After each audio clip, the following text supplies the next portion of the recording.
Hey everyone, it's PJ. Welcome to 50 Uplifting Attitudes for 2020. It's a new year. I think this is going to be a great year, and I want to help you make it an uplifting year by giving you one positive attitude per week that you can think about, practice, maybe improve your happiness skills by focusing on something positive as you go throughout your day.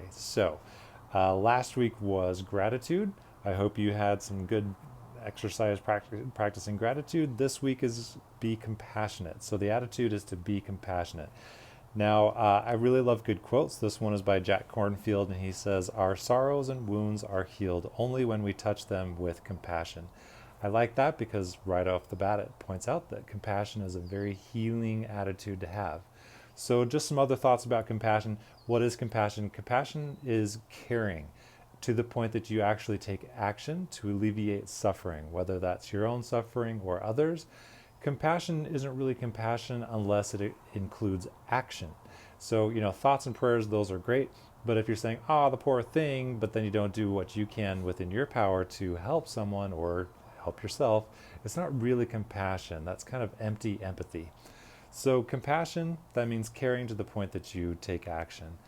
Um, Compassion is healing not just for the receiver, the recipient of the compassion, but also for the giver. So again, the thing about these positive attitudes, and they come from the New Beatitudes, which is going to have a new name and new look and feel sometime this year. Watch for that.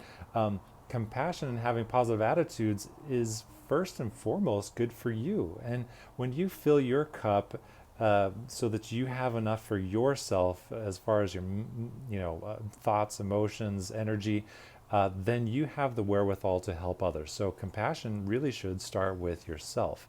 Once you've taken care of yourself properly, then you can help others. Now, this may be compassion for other people, maybe compassion for animals. And here's the point about that really helps us with compassion is that suffering is universal. People can suffer if they're not given the proper care, but so can animals, plants, even the planet experiences suffering. Right now, our entire planet is suffering because we're not giving it the proper care. So, again, compassion means caring. Care for yourself to the point that you're healed enough that you can care for others. So, once you are healed, you don't really have to worry so much about, oh, I need to help somebody. If you're exercising compassion, you're naturally going to want to help others. So, again, start with yourself.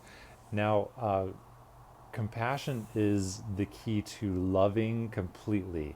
The more that you exercise compassion, your heart is healed and it does what it does best, which is to love.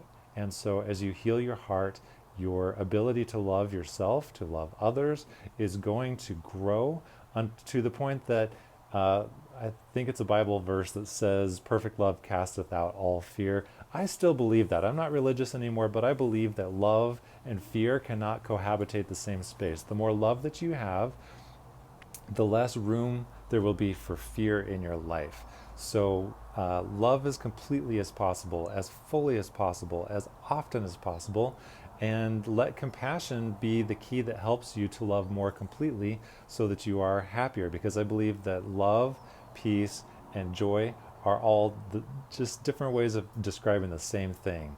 And so I wish you greater love and compassion in your life and greater happiness. So I love to hear your questions and your stories. So please reach out and share. And here's to your happiness. I'll talk to you soon.